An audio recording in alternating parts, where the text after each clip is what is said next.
कैसे आप सभी लोग। तो उम्मीद कर रहे हैं कि आप लोग का अगला वीडियो मतलब जो ग्रेविटेशनल पोटेंशियल का न्यूमेरिकल वीडियो था बहुत अच्छा लगा और आपने उनसे बहुत कुछ सीखा होगा। सीखेगा बच्चे लोग, ज़रूरी है अगर आप अच्छे एग्जामिनेशन को क्रैक करना चाहते हैं। तो आज का हमारा न्यूमेरिकल उसी बेस पर है कि numerical potential energy, numerical on gravitational potential energy. लेकिन ये टॉपिक का आज दूसरा टॉपिक है जहाँ पर हम और भी यार सुंदर सुंदर आप लोगों के लिए न्यूमेरिकल लेकर के आए। ना फर्स्ट पॉइंट आप देखिएगा, यहाँ पर हम लोग का जो आज का जो टॉपिक है न्यूमेरिकल का टॉपिक है वो हैंगिंग चैन प्रॉब्लम टॉपिक है। हैंगिंग चैन प्रॉब्लम न्यूमेरिकल है। Hanging chain problem numerical, hanging chain problem numerical. In this videos we have to discuss, okay? तो first one as we have to observe numerical, अगर हम देखें first one numerical we have to observe, तो then written as a right problem number one क्या लिखेंगे? right problem number one, okay? Now problem number one is say that like that one, suppose that there is a one table, okay? एक table है, मान लीजिए कोई एक table है, इस तरह करके कुर्सियाँ लगी हुई हैं हमारी, है ना, इस तरह करके सपोज कीजिए। ड्राइंग पे ना जाएंगे, ड्राइंग थोड़ा हमारी ख़राब है, लेकिन हाँ थोड़ा सा बातों को समझोगे तो समझ में चीज़ें आ जाएंगी। तो ये रहा हमारा टेबल। टेबल अर्थ सरफेस पे रखा गया। कहाँ रखा गया? अर्थ सरफेस के ऊपर एक टेबल रखा गया है हमारा। अगर अर्थ सरफेस के ऊपर एक टेबल रखा जा रहा है, देखोगे ये अर्थ सरफेस है, इसे उम्मीद करें ये थोड़ा सा टेढ़ा हो गया तो इसे सीधा कर लो, ओके? ये अर्थ सरफेस के ऊपर टेबल है, ओके ना? मान लो इस टेबल के ऊपर एक चैन हैंगिंग कर रहा है। चैन कैसा है आप देखिएगा, हम यहाँ पर ब्लू कलर से चैन लिख देते हैं ताकि आपको समझ में आए। इस तरह करके चैन, ओके, इस तरह करके, इस तरह करके चैन यहाँ पर लटक कर, ओके? चलिए, अब पूछा ये जा रहा है, देखिएगा पूछा ये जा रहा है यहाँ पर कि what is the minimum amount of work should be done on this system. कितना वर्क डन किया जाए, मतलब बाय मिनिमम फोर्स अप्लाइड, है ना, इतना ही फोर्स अप्लाइड करना कि काइनेटिक एनर्जी सिस्टम को ना मिले, और कितना कितना वर्क डन करना पड़ेगा by the applying force so that the chance should be comes completely over the top of the table, okay? So that the chance should be comes over the top of the table, given that हमें क्या data दिया गया है, ये भी एक important बातें हैं कि हमें दे दिया गया चैन का टोटल मास दे दिया गया है, मास ऑफ चैन दे दिया गया है, मास टोटल कितना दिया गया, कैपिटल है, पूरा मास दिया गया है, लेंथ भी दे दिया गया है बच्चा, लेंथ भी क्या कर दिया गया है, दे दिया गया है, एल लेंथ दे दिया, and it is said that the L by N part of the nth part of the length should be hanging over the hanging of the chain. L by nth part of the chain should be hanging, hang कर रहा, लटक रहा है, झूल रहा है। अगर लटक रहा है तो आपको वर्क डन निकालना है, कितना वर्क डन करना पड़ेगा हमारे लिए। तो अब इसको करने के लिए आप हमारा दिमाग देखिएगा, क्या कीजिएगा, ठीक है ना? हमने प्रीवियस वीडियो में एक कॉन्सेप्ट आप लोगों को बताया था। प्रीवियस वीडियो में हमने एक कॉन्सेप्ट आप लोगों को क्या बताया था कि किसी भी डिस्ट्रीब्यूटिव मास सिस्टम का, ये पॉइंट मास सिस्टम नहीं है बच्चा, डिस्ट्रीब्यूटिव मास सिस्टम, किसी भी डिस्ट्रीब्यूटिव मास सिस्टम का पोटेंशियल एनर्जी निकालने के लिए मुझे उसका सेंटर ऑफ ग्रेविटी निकालना जरूरी होता है, ठीक है? यही रहा था ना पोटेंशियल एनर्जी। क्योंकि हम लोग यहाँ पर अगर सॉल्यूशन देखेंगे, सॉल्यूशन अगर देखना भी स्टार्ट करें तो सॉल्यूशन आप कुछ इस तरह देख सकते हो कि हमें डिफिनेशन से एक बात तो पता है, बाय डिफिनेशन क्या बात हमें पता है, यहाँ पर हम लोग बोल सकते हैं, यहाँ से लिखते हैं बाय डिफिनेशन। अगर हम देखें तो बाय डिफिनेशन से हम तो ये बात बोल ही सकते हैं बाबू लोग कि change in potential energy is amount of doing negative amount of doing work. अब अगर हम पोटेंशियल एनर्जी निकाल लें तो हमारा काम हो जाएगा। अब पोटेंशियल एनर्जी निकालने के लिए हमें चाहिए रेफरेंस पॉइंट, ठीक है, क्या चाहिए हमें, रेफरेंस पॉइंट। देखोगे इस लाइन को हटाना पड़ेगा। रेफरेंस पॉइंट हम किसे ले लेते हैं, अपने इस पोजीशन को हम रेफरेंस लेते हैं। इस पोजीशन को बच्चा लोग हम रेफरेंस ले लेते हैं हम लोग, ये पोजीशन हमारा रेफरेंस पोजीशन। शुरुआत में चैन इस तरह दिख रहा है, बाद में चैन कैसा दिखेगा पता है आप लोगों को। देखो हम दिखाते हैं बाद में चैन कैसा दिखेगा। बाद में चैन हमारा इस तरह करके दिखेगा, ओवर द सरफेस लाई कर जाएगा, पूरा का पूरा किधर लाई कर जाएगा, ओवर द सरफेस। ये इस तरह बेंड कर दीजिए, ये इस तरह करके बेंड कर दीजिए। बेंड करने के बाद ये एक्सियल लाइन है, ये जो हमारा प्लेन है इसे हमने रेफरेंस प्लेन लिया है। क्या लिया है, रेफरेंस प्लेन लिया। अगर आप ध्यान से देखेंगे तो ध्यान से अगर आप देखो तो ये कैसा दिखेगा, अगर हम ओवर दी सरफेस ले आएंगे तो ये चैन कुछ इस तरह दिखेगा, देखिएगा ओवर दी सरफेस ले आने से ये चैन पूरा का पूरा, ये है फाइनल पोजीशन और ये है हमारा इनिशियल पोजीशन। नोट कीजिएगा ये इनिशियल है, इनिशियल पोजीशन है बच्चा, ओके। और ये हमारे पास कैसा पोजीशन है, फाइनल पोजीशन है। अब न्यूमेरिकल टफ हो रहे हैं ना, और यही है हमारा मेंस एडवांस, अब तो स्टार्ट होता है। चलो इनिशियल और फाइनल पोजीशन अगर हो जाते हैं, ये बातें हमारे पास क्लियर है। ये अर्थ सरफेस रहा, चैन पूरा का पूरा आ गया। तो रेफरेंस प्लेन ये है, रेफरेंस प्लेन से नीचे सेंटर ऑफ ग्रेविटी निकालना जरूरी है, क्योंकि चेंज इन पोटेंशियल एनर्जी आप बार बार देखिएगा।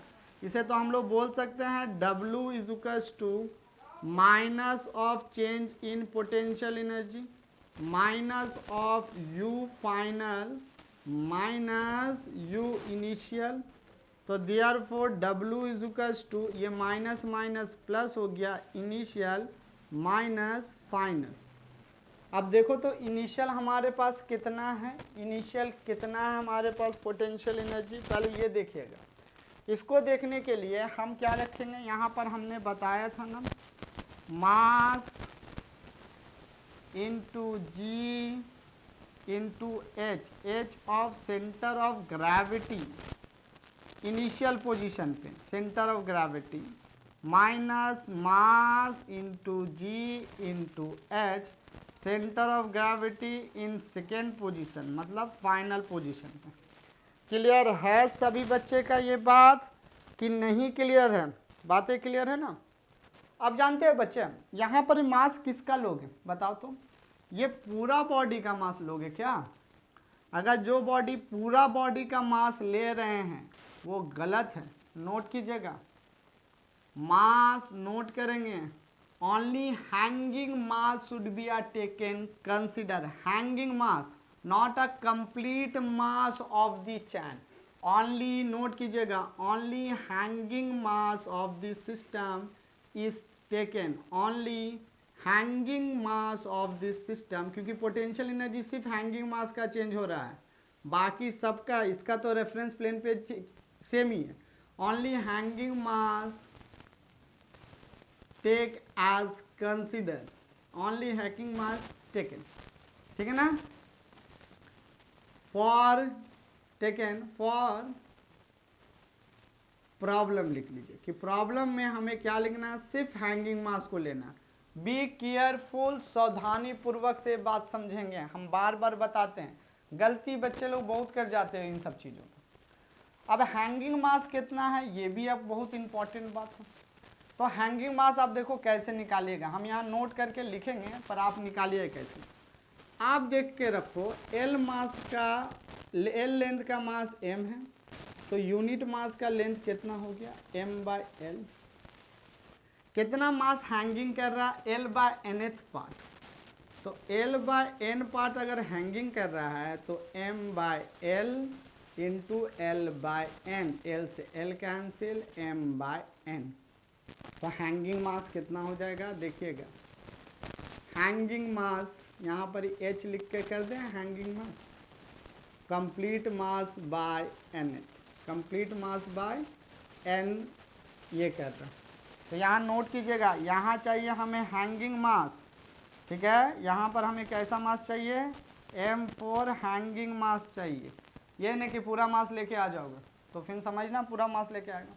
और इसका सेंटर ऑफ ग्रेविटी, इस पूरे का सेंटर ऑफ ग्रेविटी यहाँ बीचों बीच में होगा, बोलिए बीच में होगा हमारा सेंटर ऑफ ग्रेविटी।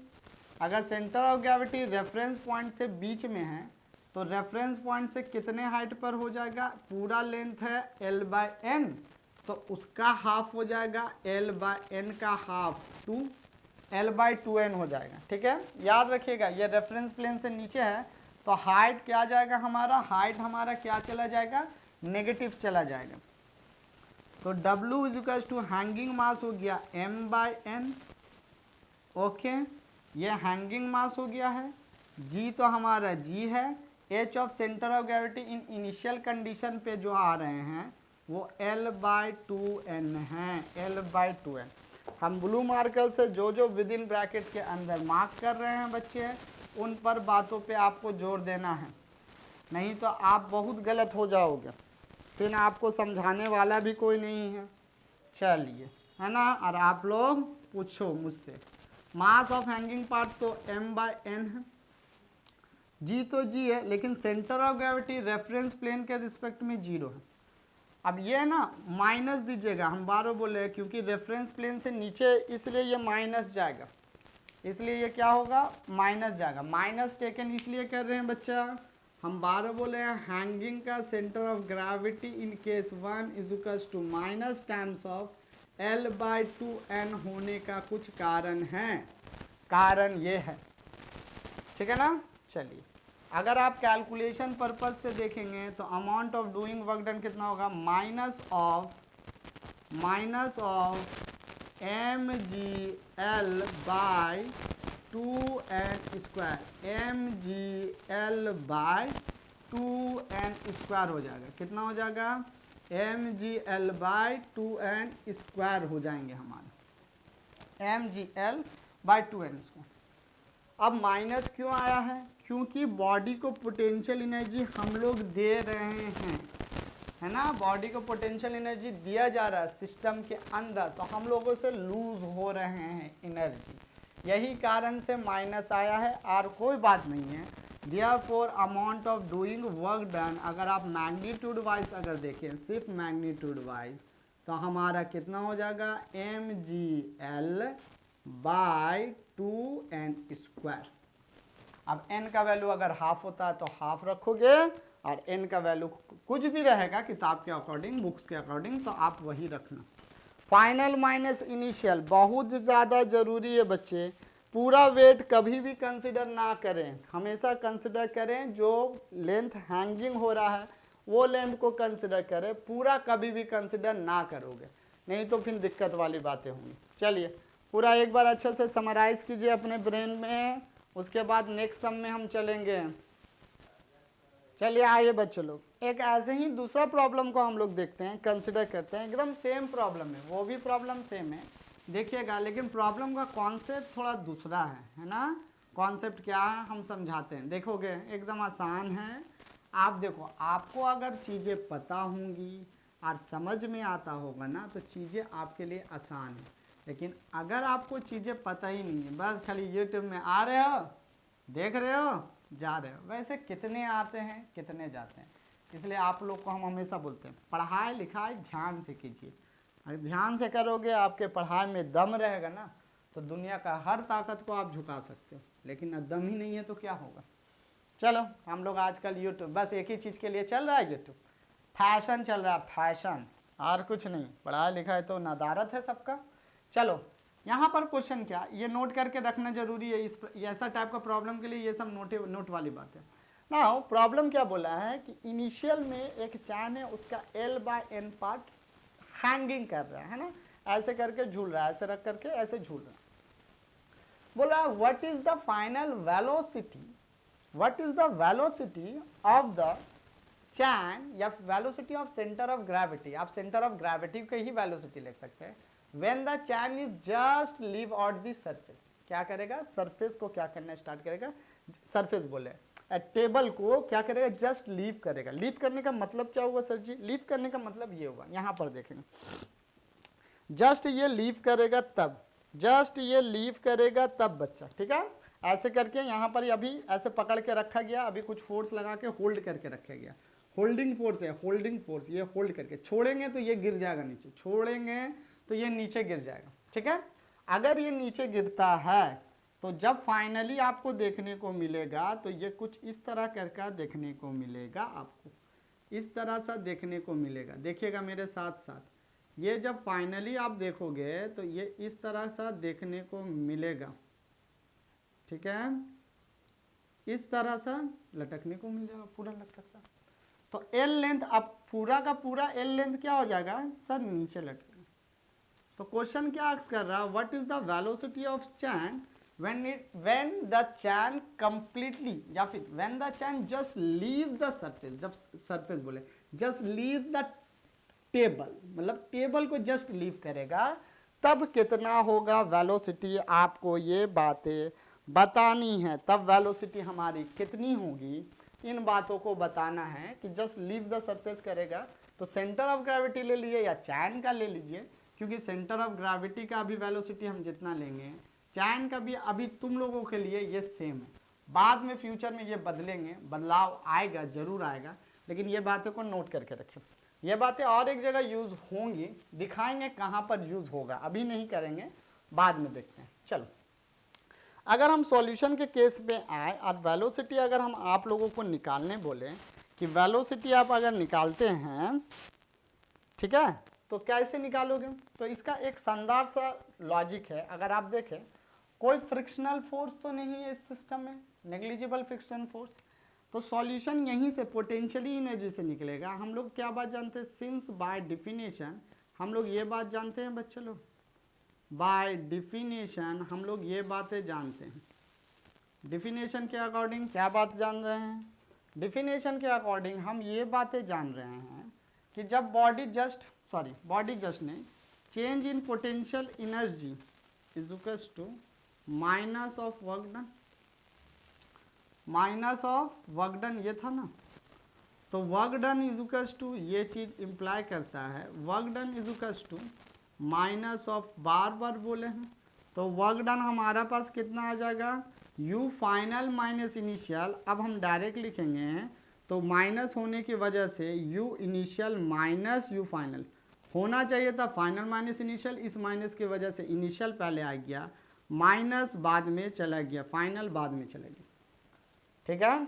अब देखेंगे यहाँ पर बातें, यहाँ पर अगर आप बातें देखो तो final initial kinetic potential energy हमने कितना निकाला, इनिशियल हैंगिंग मास लेंथ, देखोगे मास ऑफ हैंगिंग पार्ट, देखोगे ये एच है बच्चा, एन नहीं है, ये एच समझेगा, hanging part G R into H, H of centre of gravity in initial case minus mass of hanging part का मास जी ऑफ ग्रेविटी और centre of gravity in final case में centre of gravity कितना हो रहा है, यही बात है।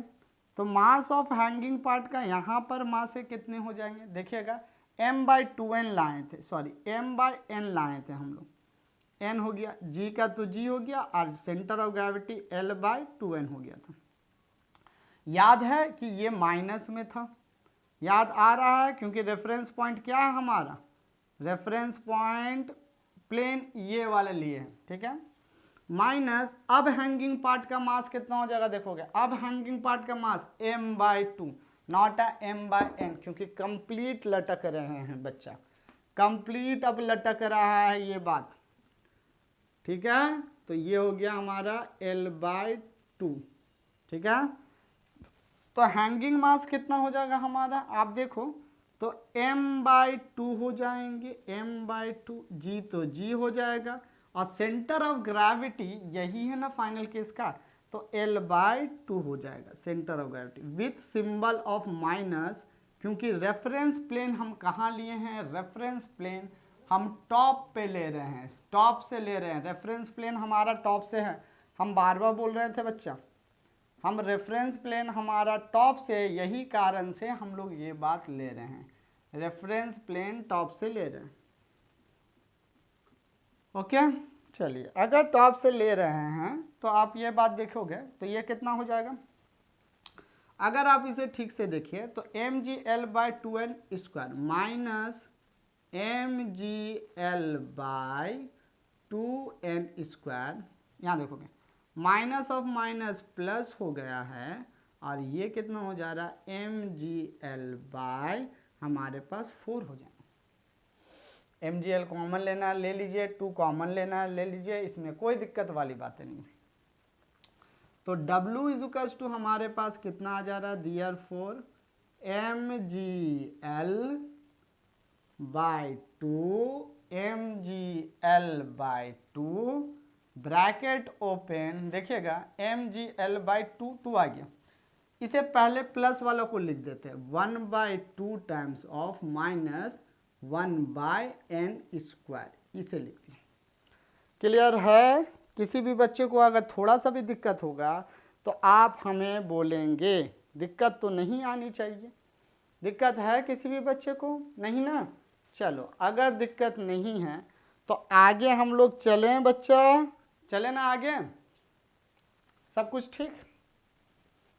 यहाँ थोड़ा गड़बड़ी लग रहा है बाबू, हैंगिंग मास कितना है टोटल, m है ना, 2 कहाँ से आया, नहीं नहीं नहीं, हैंगिंग मास पूरा लेना, बार बार बोला हैंगिंग मास पूरा, तो यहाँ पर भी 2 हो जाएगा। अगर यहाँ पर 2 होगा तो 2 और 2 कॉमन आ जाएंगे, तो यहाँ पर हमारे कितना बचेगा, वही बोल रहे थे, यहाँ 1 माइनस 1/n स्क्वायर आना चाहिए। चलो अगर इतना हो जाता है, इस पार्ट को कंटिन्यू यहाँ से करते हैं। अब हम लोग जानते हैं from work energy theorem, from work energy theorem से, कहाँ से, from work energy theorem, work energy theorem से। वर्क एनर्जी थ्योरम अगर आप देखोगे तो वहां पर आपको क्या मिलेगा कि work done is equals to change in kinetic energy, work done by the conservative force is equal to change in kinetic energy. तो final kinetic energy minus initial kinetic energy, तो work done del W is equals to, हम लोगों के पास कितना आ रहा है, M G L by 2 M G L by 2 1 minus 1/n square, और ये आ जाएगा change in kinetic energy. Final kinetic energy minus initial kinetic energy, K I initial is equals to M G L by 2 1 minus 1/n square. अगर इतना हमारा होता है तो फाइनल काइनेटिक एनर्जी कहाँ पर करें, यहाँ पर करते हैं, ये तो कॉन्सेप्ट हम लोगों को बहुत अच्छा से हो चुका है, समझ गए हैं। फाइनल काइनेटिक एनर्जी कितना होगा बच्चा, फाइनल काइनेटिक एनर्जी आप देखें तो हम लोगों का कितना मिलेगा, फाइनल काइनेटिक एनर्जी देखोगे, फाइनल काइनेटिक एनर्जी कितना मिलेगा हम लोगों का, हाफ चैन का लिविंग वेलोसिटी v स्क्वायर। ये भी कंप्लीट ट्रूथ नहीं है, क्योंकि यहाँ का जो वेलोसिटी होगा यहाँ का वही वेलोसिटी नहीं होगा, लेकिन अभी अज्यूम कर रहे हैं कि वही रहेगा, क्योंकि तुम लोग अभी थोड़ा छोटे क्लासेस में, इसलिए बड़े क्लासेस में कब जाएंगे सर, जाएंगे ना जब एडवांस का प्रॉब्लम बनाएंगे तब देखोगे। यहाँ पर शुरुआत में वेलोसिटी तो नहीं था, तो शुरुआत का 0, ये रहा हमारे पास M G L by 2 bracket open 1 minus 1/n square.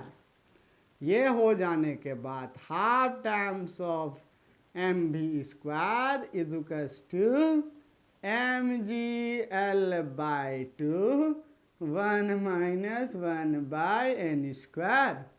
अब देखोगे यहाँ मास किसका लीजिएगा, किस केस का लेना है मास, टोटल कैपिटल मास लीजिएगा, पूरा सिस्टम का ना देखना है बचवा।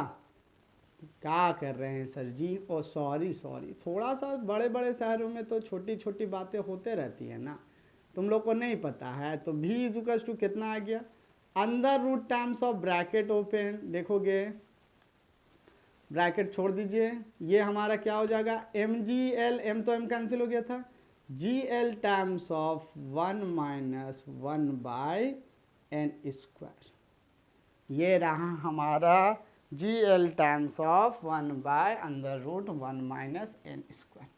अब इसे आप लोग दिमाग में रखो ताकि एडवांस में आप लोगों का जब एग्जामिनेशन हो, एडवांस का प्रॉब्लम बनाने का कोशिश होना स्टार्ट करें तो हम लोग कर सकें। बच्चे लोग ध्यान रखना, अभी से अपना प्रिपरेशन तैयार करें। ई नहीं सर जब एडवांस आगा तब पक पागल लो, वैसे तो ही ना होता है। अभी से लगे रहो अपने अपने कामों में सभी बच्चे। चलिए आइए बच्चे, तो और एक सुंदर प्रॉब्लम की शुरुआत करते हैं, इसे रब कर दें। चलिए और भी एक सुंदर प्रॉब्लम की शुरुआत आप लोग के लिए करते हैं। प्रॉब्लम नंबर 3 बहुत ही सुंदर है, इतना सुंदर है ना कि आप घायल हो जाओगे। देखना ना, अभी छोटा सा है लेकिन सुंदर बहुत है। आप देखो पहले प्रॉब्लम्स को, उसके बाद हम लोग एनालिसिस करेंगे कि प्रॉब्लम में क्या है क्या नहीं है। बहुत बातें इस प्रॉब्लम से सीखने को भी मिलेगी और आप लोग करोगे भी, बहुत सारे प्रॉब्लम इससे सीखने को मिलेगी। चले आइए, अगर आप देखते हो तो इन सब प्रॉब्लमों को आप देखिए, ठीक है। देखोगे कितना सुंदर प्रॉब्लम है ये, कितना सुंदर प्रॉब्लम है। प्रॉब्लम नंबर 3 है ये हमारा, ठीक है। बोला है कि एक सॉलिड हेमिस्फीयर दिया गया है, सॉलिड हेमिस्फीयर अर्थ सरफेस पर रखा गया। ये सॉलिड हेमिस्फीयर ले लेते हैं हम, ठीक है। ये सॉलिड हेमिस्फीयर है जो अर्थ सरफेस पे क्या किया गया बच्चा, रखा गया। अर्थ सरफेस के ऊपर सॉलिड हेमिस्फीयर रखा गया। ये इसका सेंटर है, ओरिजिन ओ, और यहाँ से लेकर के ये एक हम लोग पॉइंट ले लेते हैं। मान लीजिए ये वाई एक्सिस है और ये एक्स एक्सिस है, सॉलिड स्फीयर का ये एक्स एक्सिस है। एक चैन है वो हैंगिंग कर रहा है, एक चैन है वो क्या कर रहा है, हमारा एल लेंथ का एक चैन है वो यहाँ पर सुला करके रखा गया। एल लेंथ का, कितना लेंथ का, एल लेंथ का। तो देखिएगा इस तरह करके, पहले तो हमारा इस तरह करके ले लीजिए, इस तरह करके एक चैन सिस्टम है जो इसके ऊपर रखा गया। बड़ा सुंदर है ना। आर एक बना दे, चलो आर बनाना। लेंथ कितना दिया है, लेंथ ऑफ चैन दिया गया है बाय क्वेश्चन। देखो जो जो दिया गया है वो हम लिख देते हैं बाय क्वेश्चन, ये दे दिया गया। लेंथ ऑफ चैन, लेंथ दिया गया है हमें एल, लेंथ कितना दिया गया, एल। मास ऑफ चैन का भी मास दे दिया गया है कैपिटल एम। टोटल मास हमारा कितना है, कैपिटल एम हमें टोटल मास दे दिया गया है, ठीक है ना। अब बोला ये जा रहा है कि इस चैन सिस्टम के पास, इस चैन सिस्टम के पास कितना पोटेंशियल एनर्जी होगा बताइए। यहाँ पर ही बांधा हुआ थोड़ा सा, इस चैन सिस्टम के पास पोटेंशियल एनर्जी कितना होंगे वो बात बताइए। और एक बात और जो बहुत ही इंपॉर्टेंट बात है, यहाँ पे बोल दिया गया है arc must be radius of this, radius मतलब ये जो हमारा रेडियस है ना स्फीयर, सॉलिड स्फीयर का, इसका जो रेडियस है, इसका जो रेडियस है, इसका जो रेडियस है ना बच्चा, ये जो रेडियस है वो radius must be greater than, ये बात यहाँ पर लिख रहे हैं, बहुत ही इंपॉर्टेंट बात है आने वाले वक्तों के लिए। Radius is greater than length L. Less than होने से चीज़ें बिगड़ती हैं। अभी यहाँ पर ही ग्रेटर बोला गया कि रेडियस जो है वो लेंथ से बड़ा है और कुछ बातें नहीं है। ए से बी पार्ट तक ये झूल रहा है और ऐसा कोई बात नहीं। Calculate the potential energy of A system, system का पोटेंशियल एनर्जी क्या होगा उसे आप कैलकुलेट कीजिए। चलो अब हम लोग कैलकुलेट ही करते हैं जब कैलकुलेट करना है तो। चलो अगर कैलकुलेट करते हैं तो यहाँ पर आप लोग बातें को समझिएगा, बात समझ जाओगे तो काम हो जाएगा। कैलकुलेट कर पाओगे इसका पोटेंशियल एनर्जी, नहीं कर पाओगे, अरे देखो तो 5 मिनट वाली तो बातें हैं और कोई बातें तो नहीं है। चलिए यहाँ से हम लोग सॉल्यूशन देख रहे हैं क्योंकि यहाँ पर हमें बहुत सारा वर्क करना पड़ेगा, ठीक है, इसे ओमिट कर दिए। चलिए यहाँ पर देखें सॉल्यूशन हम लोग लिखो। अगर आप सॉल्यूशन लिख रहे हैं तो बात समझिएगा यहाँ पर। पहली बात ये है कि ये डिस्ट्रीब्यूटिव मास सिस्टम है, तो इंटीग्रेशन के बिना तो होगा नहीं हमारा। तो सबसे पहले आप क्या कम करो ना, एक छोटा सा चांस सिस्टम को कंसिडर कर लीजिए। देखिएगा इनके बीच में एक छोटा सा चांस सिस्टम, हम क्या किए, इस चांस सिस्टम को इस सेंटर से जोड़ देते हैं। किससे जोड़ देते हैं? सेंटर से। बहुत ही एलिमेंटल है, एलिमेंटल के लिए पहले बात करें। जब भी डिस्ट्रीब्यूटिव मास सिस्टम रहे तो एलिमेंटल पोटेंशियल एनर्जी निकालिए। तो elemental potential energy is equals to elemental mass into G into H of centre of gravity, नहीं एलिमेंटल, क्योंकि वही तो निकालना है, एच ही निकालने के लिए तो लड़ाई हो रहा है।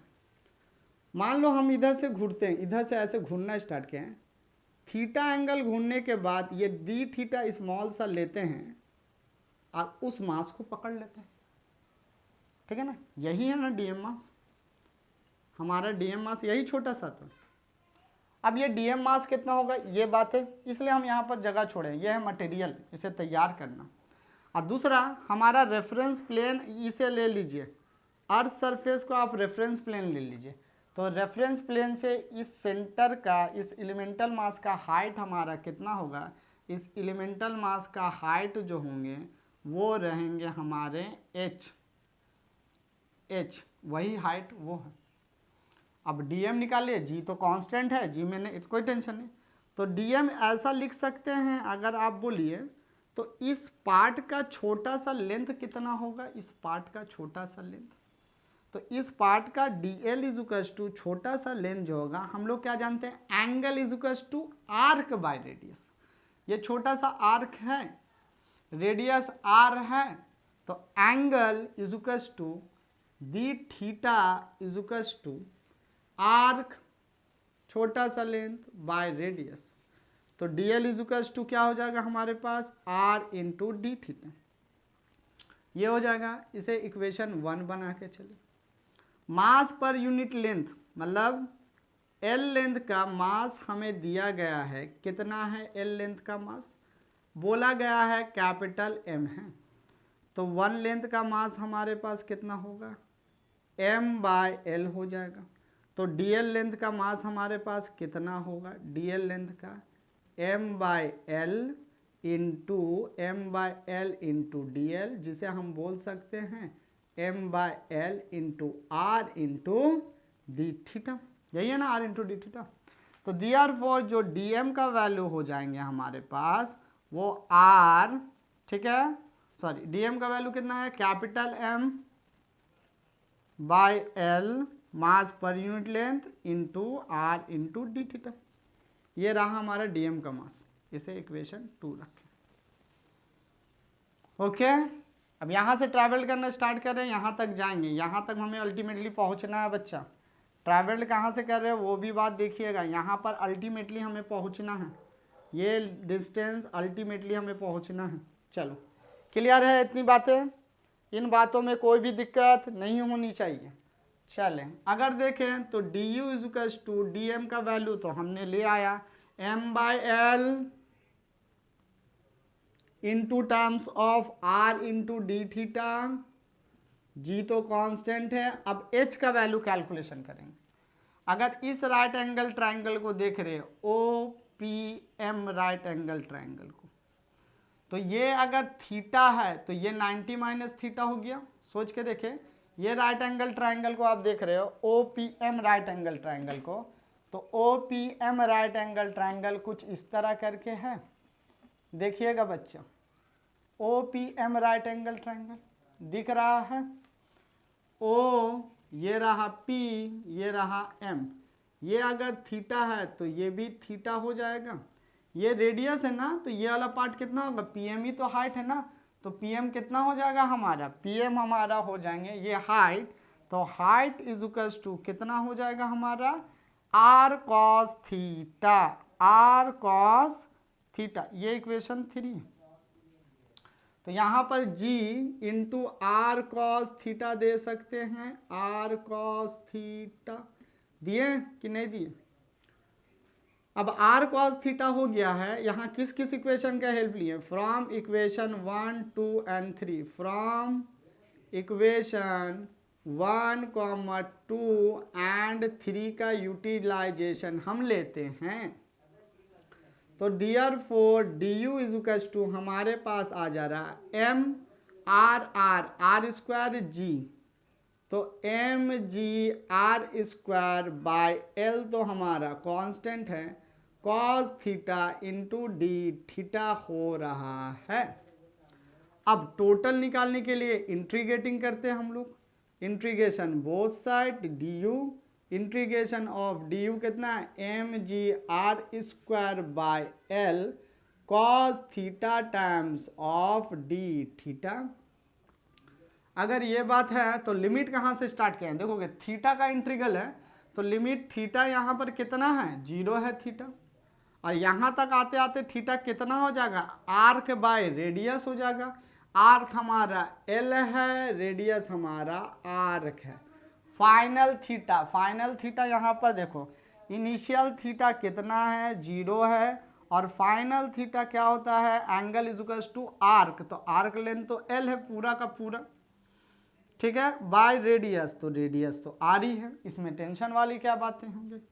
अब अगर ये बातें हुई है तो u इज टू हम देखें तो M G L square by R को तो हम कॉमन ले ले, M G R square by L को तो कॉमन ले लीजिए, integration of cos theta into D theta.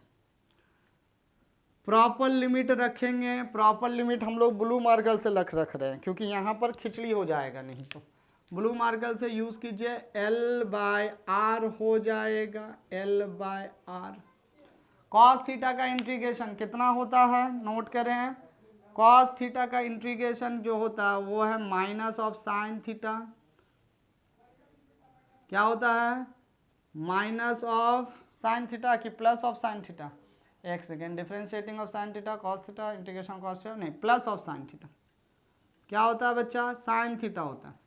तो हम लोग का भी यहाँ पर कितना हो जाएगा, ये तो बात कॉमन आ जाएगी, M G R square by L, ये साइन थीटा हो जाएगा, साइन थीटा का वैल्यू पहले 0 ऊपर में L by R. Upper limit रखिए तो upper limit M G R square by L, upper limit theta का जो है वो कितना है एल बाय आर,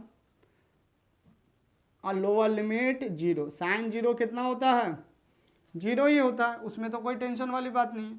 तो हमारा पोटेंशियल एनर्जी कितना आ गया M G R square by L into sine L by R. कैसा रहा प्रॉब्लम, कमेंट बॉक्स में एकदम कमेंट तो फैल जाना चाहिए। इस प्रॉब्लम के बाद अगर कमेंट नहीं मिला ना तो अब तो तुम लोग का अच्छा से हम बताएंगे। तो इस तरह का प्रॉब्लम आप लोग बच्चे बनाते रहो, हम बार बार बोलते हैं आपको एडवांस में इसी तरह का प्रॉब्लम को फेस करना पड़ेगा। आप बनाएंगे, आपको प्रैक्टिस चाहिए, प्रैक्टिस कीजिए, प्रैक्टिस करते करते हो जाएगा, ठीक है। तो आज का वीडियो यहीं तक ख़त्म करते हैं। आप लोग घर में अच्छे से पढ़ाई लिखाई करते रहेंगे, और कुछ भी प्रॉब्लम आता है तो कमेंट बॉक्स में कमेंट कीजिए और हमें बताएं क्या आगे आप लोगों का हो रहा है। तब तक के लिए मिलते हैं, बाय बाय।